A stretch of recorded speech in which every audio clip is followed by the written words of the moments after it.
क्या आपने कभी सोचा है कि करोड़ों लोगों की आस्था से जुड़ी कांवड़ यात्रा के बीच कुछ ऐसी तस्वीरें सामने आई हैं जिन्हें देखकर हर किसी के मन में एक सवाल उठ सकता है। आखिर भगवान शिव की भक्ति के नाम पर सड़क पर लाठी डंडे क्यों चल रहे हैं? और सवाल सिर्फ लड़ाई का नहीं है, सवाल है कानून व्यवस्था का, और सवाल है आम आदमी की परेशानी का, सवाल है एम्बुलेंस और इमरजेंसी सेवाओं का, और सबसे बड़ा सवाल है क्या कुछ लोगों की गलती की वजह से करोड़ों श्रद्धालुओं की आस्था पर सवाल उठना चाहिए। नमस्कार दोस्तों, आप देख रहे हैं आजाद मंच, और आज की इस वीडियो में हम किसी धर्म को बदनाम नहीं करेंगे, ना ही हर किसी कांवड़ियों को गलत ठहराने आए हैं, बल्कि हम बात करेंगे उन घटनाओं की जिनमें कुछ लोगों के व्यवहार पर सवाल उठे हैं। क्योंकि आस्था अपनी जगह और कानून अपनी जगह, लेकिन इन दोनों के बीचों में अगर कोई व्यक्ति धार्मिक यात्रा में शामिल होकर के मारपीट, तोड़फोड़ या आम लोगों को परेशान करता है तो उसके साथ कार्रवाई भी उसी तरह होनी चाहिए जैसे किसी भी दूसरे नागरिक के साथ होती है। सबसे पहले समझिए कांवड़ यात्रा कितनी बड़ी है। कांवड़ यात्रा कोई छोटी यात्रा नहीं है। हर साल लाखों करोड़ों श्रद्धालु हरिद्वार, गंगोत्री और दूसरे तीर्थ स्थलों से गंगा जल लेकर अपने अपने क्षेत्र में पहुंचते हैं। 2026 में भी पश्चिमी उत्तर प्रदेश और उत्तराखंड में प्रशासन ने करोड़ों श्रद्धालुओं को ध्यान में रख करके बड़े स्तर पर सुरक्षा और ट्रैफिक इंतजाम किए। रिपोर्ट के मुताबिक उत्तर प्रदेश में करीब 4.5 करोड़ कांवड़ियों के आने की अनुमान आंकड़ा सामने आया है। अब जरा सोचिए, इतने बड़े धार्मिक आयोजन में अगर कुछ जगहों पर विवाद हो जाए तो उसका असर सिर्फ उस जगह तक सीमित नहीं रहता है। वीडियो सोशल मीडिया पर पहुंचता है, लोग उसे देखते हैं और फिर कुछ तस्वीरें पूरी यात्रा की पहचान बन जाती हैं। और यहीं से समस्या शुरू हो जाती है। और समस्या शुरू तब होती है जब पहला मामला बिजनौर के धामपुर में लाठी डंडे लेकर के 11 अगस्त 2026 को एक खबर सामने आई। रिपोर्ट के अनुसार डीजे वाली गाड़ी को ओवरटेक करने को लेकर के रामपुर और संबल से आए कांवड़ियों के बीच विवाद हो गया। विवाद बढ़ा और लाठी डंडे चलने लगे। इस घटना का रिपोर्ट अमर उजाला समेत अन्य मीडिया संस्थानों ने भी किया है।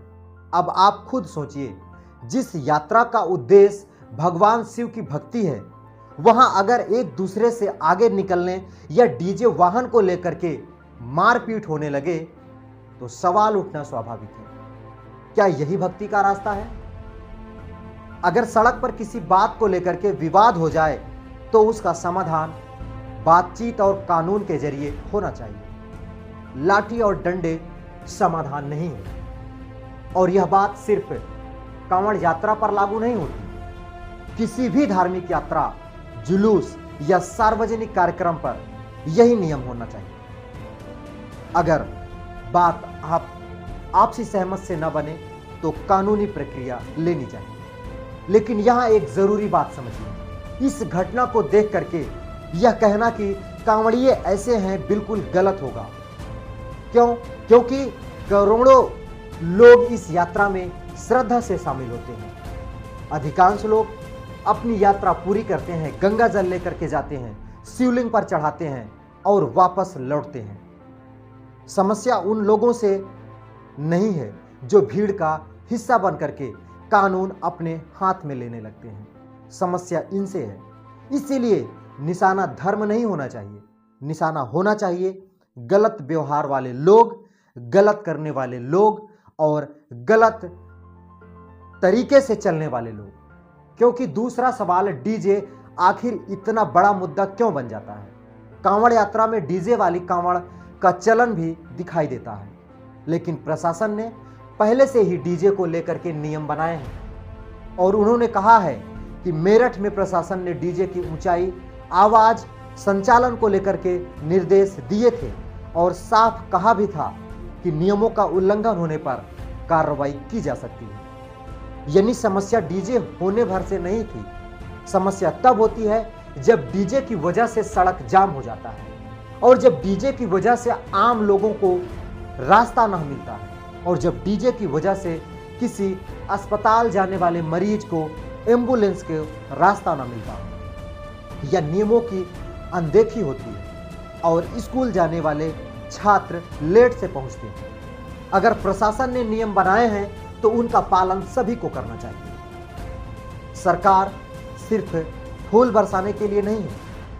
अब यहां एक और बात समझने की जरूरत है।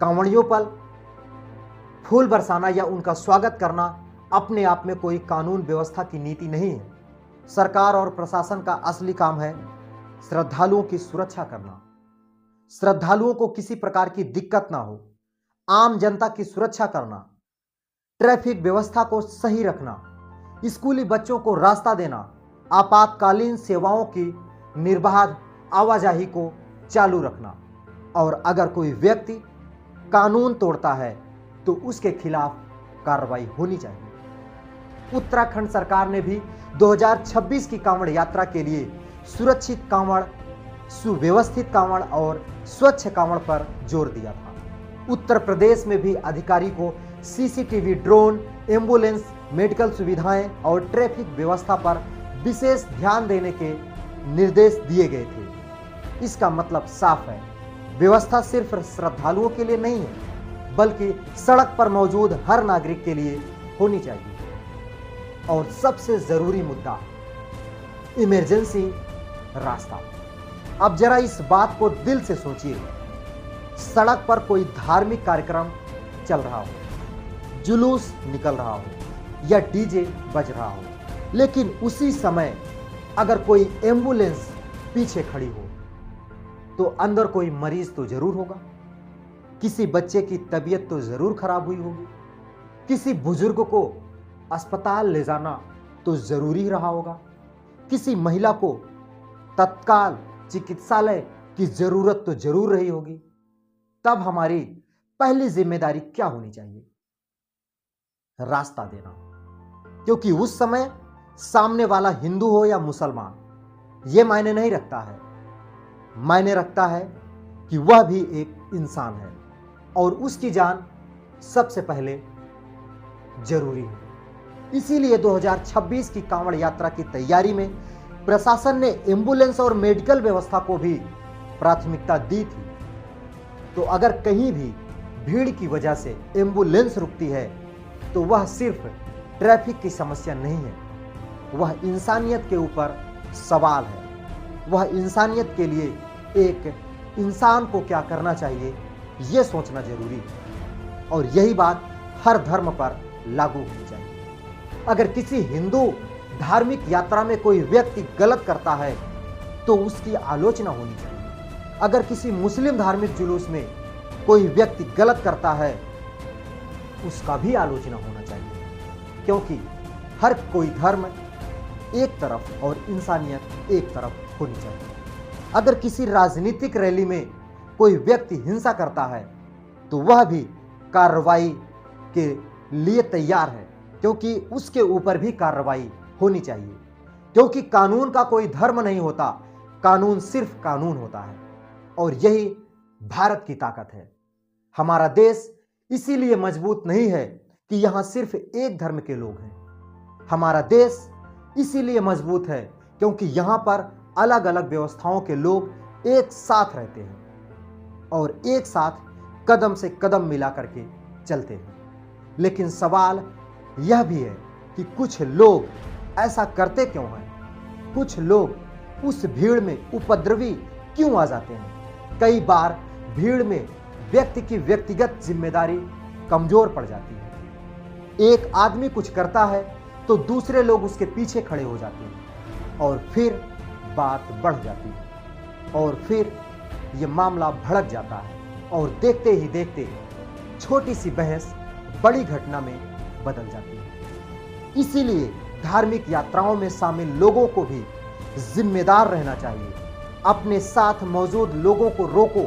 अगर कोई मारपीट कर रहा है तो उसे रोको।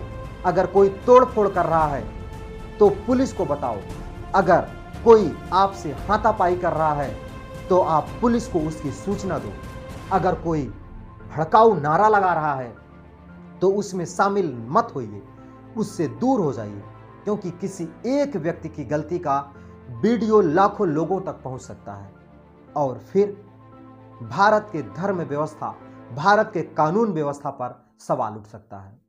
पुलिस की भी जिम्मेदारी तय होनी चाहिए। यह कहना भी ठीक नहीं होगा कि पुलिस कुछ नहीं करती है। कांवड़ यात्रा से पहले उत्तर प्रदेश और उत्तराखंड में बड़े स्तर पर पुलिस बल, सीसीटीवी कंट्रोल रूम और ट्रैफिक व्यवस्था की तैयारी की गई थी, लेकिन इतनी बड़ी भीड़ में कहीं भी घटना हो सकती है। इसीलिए जहां कानून टूटता है वहां पुलिस को निष्पक्ष तरीके से कार्रवाई करनी चाहिए। ना कोई वीआईपी और ना कोई आम आदमी और ना कोई वोट बैंक, सबके साथ एक ही नियम, कोई धर्म का हो या कोई किसी भी धर्म का हो, सबके साथ कार्रवाई होनी चाहिए। तो दोस्तों, ये वीडियो कैसा लगा?